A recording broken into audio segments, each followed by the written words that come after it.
Welcome to another exciting episode of BTBS because the Bible says.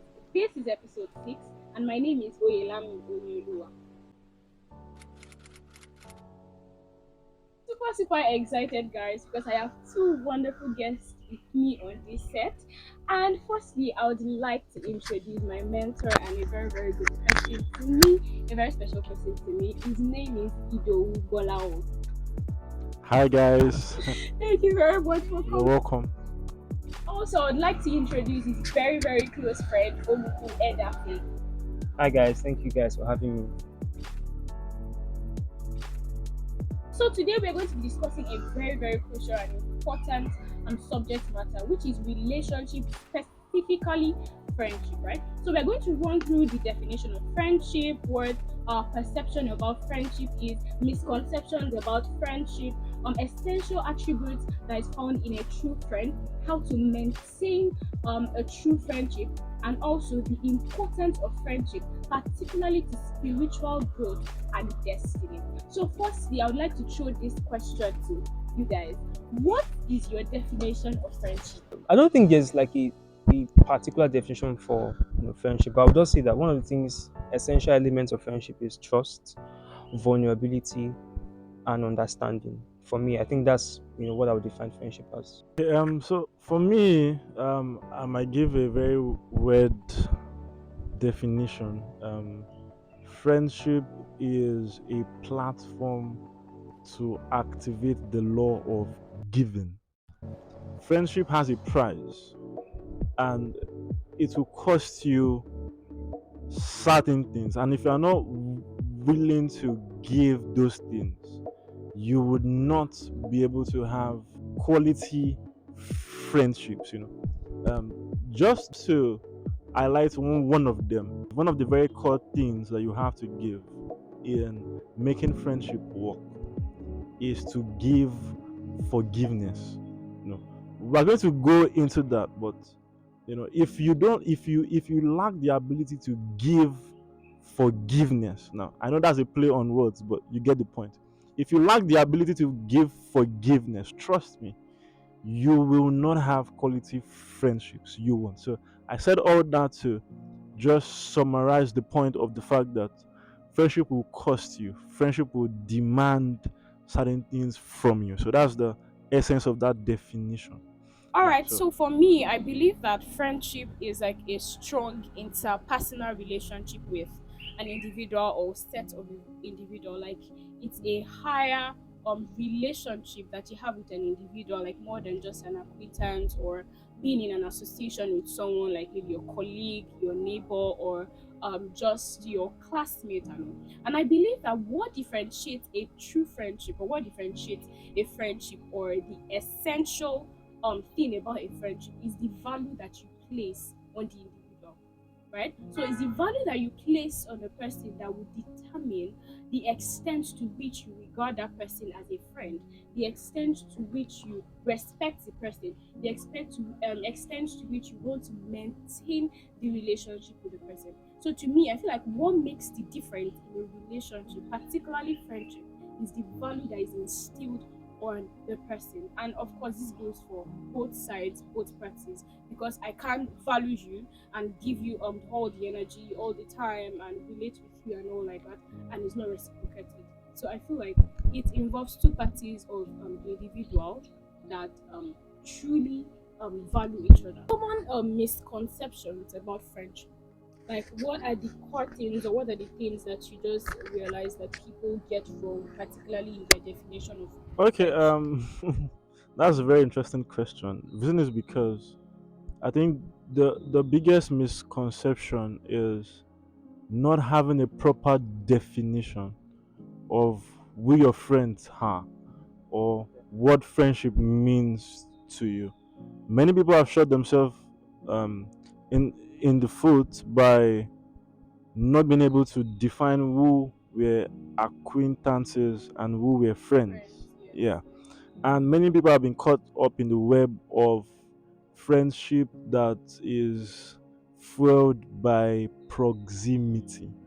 So you see someone every day, you see someone every week you see, and then you think you are friends because you guys talk, you guys, you assume Yeah, or just come you to the conclusion that I mean I see you every yeah time now, yeah so yeah how are so my friends? yeah You're capable. yeah Okay. you could have classmates, classmates, people in your workplace that you gist, you have fun, and then you think you are friends only for you to be separated by location and find out that you are on your own.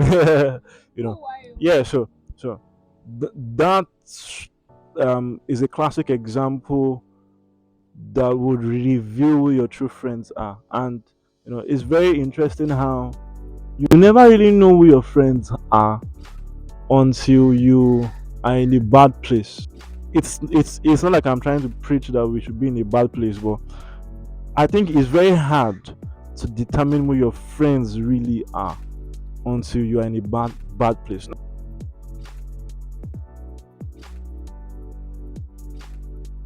You will know people from your communications and from your perceptions. You will know people that truly love you for you, not because of what they can get from you or not because of the value you get to offer, but because of you, just you. So whether you are down, whether you are in a good place, you're in a bad place, at your worst times, at your good times, people will really care about you. People, not about the things around you, but you. You know that is how you know that this person is a friend. The greatest misconception is not being able to identify acquaintances from friends.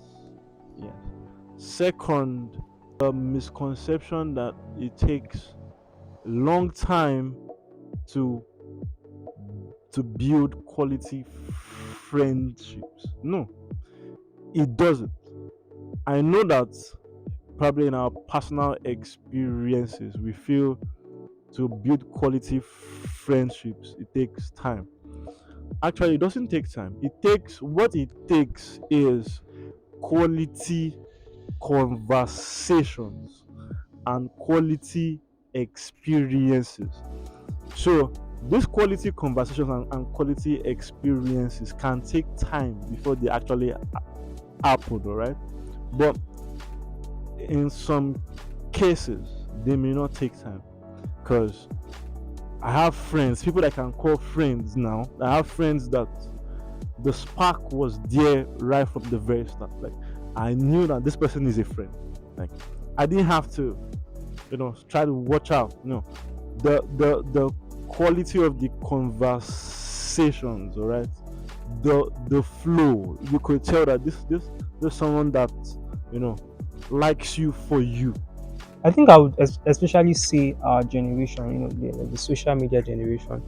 There's this thing that social media has really done to us, and it's the fact that we have virtual friends. You know, especially around the COVID-19 period, 2020. We had a lot of people that were bored, Mm-hmm. and then they needed to just communicate because I believe it's one of the intrinsic or rather say innate desires of every human being to communicate, right? So people began to like build friendships in quotes because they were bored, and they called it friendship. And so I think the major issue that comes with a lot of relationships is when it is not founded on like things that are strong. Okay, let me even say this: some people are just curious about your life. Exactly. Like some people just okay, yeah, this guy that is maybe like from afar, oh, this guy is chill and all that stuff, or this lady is chill, and they're just curious, and they just want to get to know you because they are curious. And so when they get off, like when they get the information they need about you, like they just bounce off. Like it's really nothing profound or deep as it were. So and that's why I really totally agree what you said, how that many times when you find, it's just like the Bible says in Proverbs that there's a friend that sticks closer than a brother. Than a brother. And how he also says that a friend is known in the day of adversity. Sometimes when things that are really hurtful happen to you, that's when you're really going to know those that really care about Okay, you. I feel like Not really. I've been in such situations where I just like communicate with someone and I just feel like okay, because we communicate constantly, we're friends. And also, something I pointed out from what Bola once said, which I quite agree with, is that people that genuinely are interested in you for you, right? Not because of maybe what you add to their life or maybe what you give them or maybe because they are famous or something like that, but they are interested in you. They are interested in your growth. They're interested in your whole development, right? And I feel like while Bolan was talking, something came to my head. I remember that um there's sometimes that I've had a couple of communication with my friends, and then I'm like, "Ah, how is this other person even friends with her? Like, how is she coping like Mm-hmm. this, right? Mm-hmm. Just relating with her and all because I personally feel like I can't cope with such a Mm-hmm. person. I can't relate with such a person like that. Forgetting that she relating with her is not necessarily because maybe she's Mm-hmm. of course it's good for someone to be a good person, but Mm-hmm. because she genuinely loves her and because she Mm-hmm. genuinely wants to relate with Yeah. the person. And yes, about the whole social media and virtual world that we are in, I feel like the word friend has become so common that Yeah. everyone just Commonplace. picks it up and say, "Oh, you're my friend, you're my friend," and it's really funny because, for instance, of course, as a lady, you just be walking and say, "Ah, sorry, I would like to be your friend," and I'm just friend. Like I don't like it I know really you from takes a Adam. lot having to explain to the person that Yeah. I'm not friends with someone because I just meet the person Mm-hmm. and they can't understand. So it's as though at that point I'm a complex person. Mm-hmm. I am maybe overthinking or I'm too deep or something like that.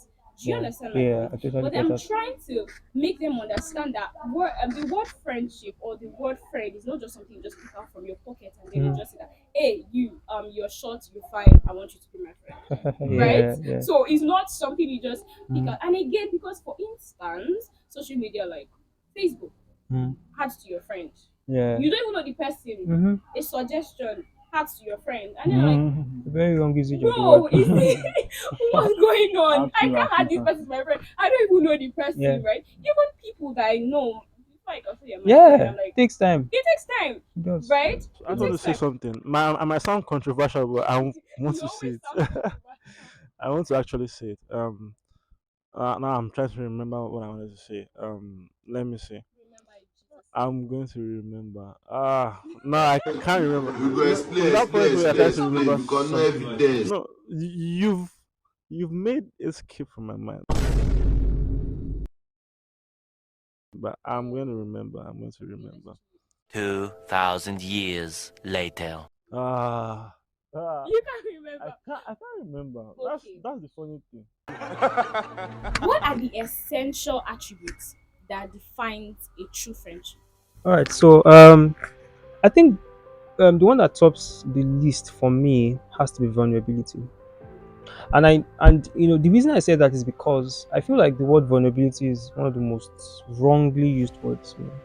You just throw around the word vulnerability. You just say, "Oh, vulnerability, please be vulnerable." Now, the truth is that I would say that vulnerability is something that we have to be selfish about, and it has to be you know Mutual. um yeah, mutual. Yeah, that's be mutual. So Yeah. there are situations where you would always be the one talking about Exactly. all your Yes, problems all the yes, time. yes. And it is so annoying. You find yourself in, so it's not look like you are the one that's a liability. So like you're always telling the person, "Oh, okay, this and this is what is up with me," da, da, da, and then the person is always listening, and it now looks like you are the one with all the All the problems. You get problems. like, and Actually, I find it And then you really have to fix a date. Okay, let's discuss you. Let's discuss what exactly. is wrong with so you. that Let's you discuss. so that you don't have let me to let problems at Do you all. let understand? me to advise you because at this It's point, it's really annoying. And another thing for me would be understanding, and I'm going to come at it from this angle.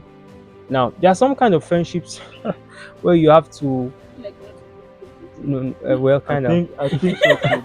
And this kind of friendships where you have to like fix like do, like for instance, now you want to talk with, I want to talk with Bola now. Before I can talk with Bola, I must have fixed the dates. I'm like, There are friendships like bro. that, and it's so annoying. Like Mm. I must have fixed it. I mean, we were talking the other day, and I just randomly texted him. It was like 12 midnight, and I was like, "Oh, yo, I want to talk to you about something." And I called him. There's some people I can't call like that. Bro, like the talk will be too much. You just be explaining, explaining, You will explain explaining, tire. explaining, and it really gets with it. And so, I feel, and that's why I said, understanding. My friend has really spoken well. Wahala for no get Wala friend. for no girlfriend. See, he has said the two most important things: understanding and Vulnerability. vulnerability. One thing I also want to add is attention. Attention. In in in, in the tripartite nature of man, one of the things that I would say is expensive to get from a man is full attention. A man is, when I say a man, I mean, you know, both male and And female female. get. So um, the reason is because with the chaos going on in the mind of a man, with the rapid thoughts, from left and right, firing from left and right, it is difficult. And to make matters worse, we now live in a generation where the easiest thing is to be distracted. So attention becomes more expensive. So if you find someone giving you his or her attention, you already know that you matter in a place. To some extent, you matter to that person, right? So now, how do we measure the matterness in quotes? How do we measure how much you matter to that person?